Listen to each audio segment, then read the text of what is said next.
नमस्कार, मैं अमलेश पांडे, आप देख रहे हैं केपी न्यूज। मैं अभी लखीसराय में जन अधिकार पार्टी के नेता पप्पू यादव के समर्थक रंजय कुमार जी के पास हूं और मैं इनसे जानना चाहूंगा कि अभी जो सदन में वक्फ बिल जो पेश हुई है उसमें कुछ नेताओं के द्वारा, खास करके आरजेडी के द्वारा इनके नेता पर आरोप लगाया गया है और कई सारी मुद्दे हैं। जिम्मेदारी पर पप्पू यादव जी ने जो बोला है उसको भी सोशल मीडिया पर गलत रूप में लिया गया है, जबकि उनका ये मंशा नहीं थी। इन सारी बातों को आज मैं ओपन करने के लिए मैं इनके पास आया हूं कि आखिर ये क्या सब बात थी, आखिर इतनी बड़ी भ्रांति क्यों सोशल मीडिया पे चलने लगा। इन सारी बातों से पर्दा उठाने के लिए ही मैं अभी इनके पास आया हूं और मैं इनसे कुछ वही क्वेश्चन, उनसे संबंधी क्वेश्चन करूंगा कि आखिर क्या बात है, ये मैं जानने की कोशिश करूंगा। मैं अभी आपको मिलवाता हूं रंजय जी से कि वो क्या कहते हैं। रंजय जी, वक्फ बिल जो के समर्थन में आपके नेता पप्पू यादव जी के द्वारा वोटिंग किया गया, फिर भी आरजेडी के नेताओं के द्वारा यह सोशल मीडिया के प्लेटफॉर्म पर ट्वीट करके ये जानकारी दी गई कि ये वॉकआउट कर दिए। क्या इस ढंग की जो बात जो फैलाई जा रही है, इसका क्या सब कारण हो सकता है, ये बताइए आप। आरजेडी को बहुत बड़ा खतरा है पप्पू यादव जी से। अगर खतरा नहीं होता तो जिस तरह से वक्फ बिल के समर्थन में आदरणीय पप्पू यादव जी 2 बजे रात तक वहां डटे रहे और विपक्ष के साथ खड़े रहे, आदरणीय राहुल गांधी जी के साथ खड़े रहे, काबिले तारीफ है। इसको सारा देश नहीं, सारा दुनिया देख रहा था। उस दिन जो लोकसभा में कार्रवाई चल रही थी, सिर्फ देश नहीं देख रहा था, पूरे दुनिया देख रही थी इस चीज को। और उसमें बिहार आरजेडी से, आरजेडी राष्ट्र बड़ी पार्टी है, बहुत सारे राज्यों में इसका शाखा है, और बिहार आरजेडी से, आरजेडी के अभी कर्ता धर्ता जो बने हुए हैं लोग, वो अपने सोशल मीडिया प्लेटफॉर्म पर लिखते हैं कि पप्पू यादव जी ने इस बिल का समर्थन नहीं किया। तो किसने किया? आपने किया। वो जो लिख रहे थे लोकसभा में मौजूद थे, उनके पास क्या डेटा है? अरे उसका तो प्रमाण है कि वो वोटिंग हुई है, वो उसका तो सारा चीज प्रमाण है, तो कहने की क्या बात। उसी बात को सोचना है और हिम्मत भी नहीं है। अगर लिख दिए हैं तो पीछे नहीं जाए। अच्छा, कुछ ही क्षणों में वो डिलीट कर देते हैं, पोस्ट को डिलीट भी कर दिए। उनके जो मठाधीश हैं बोले होंगे, डिलीट कर दिए हैं। नेता के नजर में आने के लिए इस तरह के हथकंडे अपनाते हैं छोटे छोटे नेता कि हम कैसे अपने नेता के नज़र में आ जाएं। लेकिन उनको मालूम नहीं है कि अगर वो अपने नेता के नज़र में भी आ गए और वो चुनाव भी लड़े तो पप्पू यादव एंड टीम पूरे बिहार में सक्रिय है। गिन गिन के हिसाब लिया जाएगा इसका, सदन पहुंच जाएंगे। तो ये जानबूझ करके माना जाए कि ये खाली बस अपने आप को दिखाने के लिए इसे पोस्ट को किया गया। भैया, अगर वो होशियार लोग होते ने तो अपने नेता को समझाते कि वक्त के नजाकत को समझिए। और बड़े भाई की तरह है पप्पू यादव जी, आदरणीय तेजस्वी यादव जी के। उनसे जाइए, मिलिए। मिलने के लिए कोई नहीं कहेगा, लड़ने के लिए सब बवाल है। तो जब बवाल है तो इसका नतीजा क्या होगा? 2020 में इसका नतीजा क्या हुआ था? तेजस्वी यादव जी इस सब पर प्लस माइनस मैथमेटिक्स नहीं करते हैं। 2020 में तेजस्वी यादव जी सीएम बनते बनते रह गए और 2025 में भी उसी को दोहराना चाहते हैं, तो उनके लिए सौभाग्य होगा, शायद उनको अच्छा लगता होगा। लेकिन विपक्ष, एक विपक्ष, मजबूत विपक्ष के नाते हमें तो अच्छा नहीं लगता है। हमें लगता है कि सब लोग आपस में मिलजुल कर काम करें, कोई बिल हो, कोई चुनाव हो, उसमें मजबूती से काम करे और अपनी सरकार बनाए। और सरकार बनाने के बाद जो हमारी सोच है, वसुधैव कुटुंबकम, सर्वधर्म समभाव के लिए काम करे और बिहार का विकास करे, देश का विकास करे, तो बात बनेगी। नहीं तो आलतू फालतू राजनीति करते रहिए, कुछ मिलने वाला है नहीं। देखिए रंजय जी, एक सिरे से खारिज कर रहे हैं कि ये सारी बातें जो हैं वो कुछ नेता जो है अपने नेता की लोकप्रियता को हासिल करने के लिए पोस्ट कर लेते हैं, लेकिन उनको ये पता नहीं है कि इसका खामियाजा भी भुगता जा सकता है। क्योंकि लोकसभा में जो भी बात हुई है वो पारदर्शी है। जितने भी पक्ष में मतदान किए हैं, विपक्ष में किए हैं, उसका लिखित रिकॉर्ड रहता है वहाँ। तो उस पर टीका टिप्पणी करना हमें नहीं लगता है कि कोई जायज है या जायज है। चलिए, ये तो अपना अपना राजनीति है। मैं इनसे ये जानना चाहूँगा कि लोकसभा में अपने अभिभाषण में उन्होंने जिम्मेदारी पर हमला किया पप्पू जी, और हमला करते हुए वो अपने आप को भी नहीं छोड़ा, क्योंकि वो भी जिम्मेदार परिवार से बिलोंग करते हैं। तो इसके बावजूद भी बिहार के सोशल मीडिया प्लेटफॉर्म पर क्या भ्रांति फैल गई जो इस तरह से ट्वीट सब जगह से होने लगा, उसके लिए आप क्या कहेंगे? जैसे हमारे बिहारी भाई जो हैं, बिहारी शेर, उनको समझना बुझना कुछ है नहीं। अरे वो आपको थोड़े कह रहे हैं, वो आपको नहीं कह रहे हैं। अच्छा, 14 करोड़ की आबादी आज है। आज के 100 साल पहले बिहार की कितनी आबादी होगी, और उस समय कितने लोग जमींदार थे? अगर ना, हाँ बताइए, जिम्मेदारी के बारे में आप बता रहे थे। अभी हमारी आबादी बिहार की 14 करोड़ है। 100 साल पहले कितनी रही होगी? और क्या सारे हम लोग जमींदार थे? नहीं, बिल्कुल नहीं थे। गलत बात है। तो जमींदारों के प्रति उनका जो भाव था, जो बातें थी, अंग्रेजों के समय में सिर्फ बिहार ही नहीं, देश के तमाम हिस्सों के जो राजा महाराजा जमींदार थे, वो कहीं ना कहीं अंग्रेजों से लड़ाई ना करके एक समझौता कर लिए थे, जिसके बल पर उनकी हुकूमत चलती थी। जैसे अभी जापान का प्रोटेक्शन अमेरिका दे रहा है, इजराइल को अमेरिका दे रहा है, दक्षिण कोरिया को अमेरिका दे रहा है। बहुत सारे देश है जिसको प्रोटेक्शन अमेरिका दे रहा है कि आपको सेना नहीं रखना है, सेना अपनी बादशाहत कायम रखने के लिए, अपनी बादशाहत कायम रखने के लिए। तो उस समय अंग्रेज जो है इस तरह का काम करते थे, और हमारे देशवासी उसका लाभ लेते थे।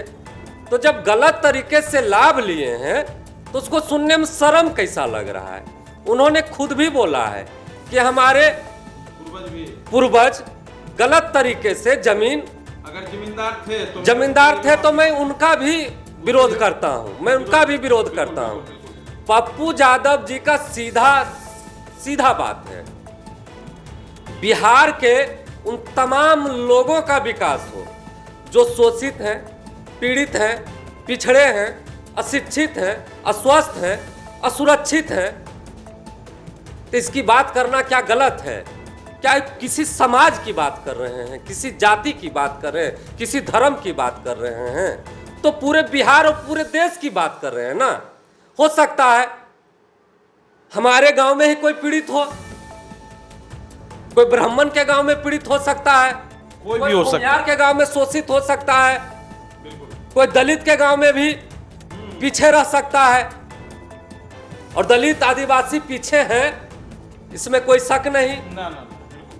और हम लोग उसको सपोर्ट भी कर रहे हैं कि जल्दी से अपना आपको आगे बढ़ाएं, और समानता का जो अधिकार की बात है उस सब के लिए हो।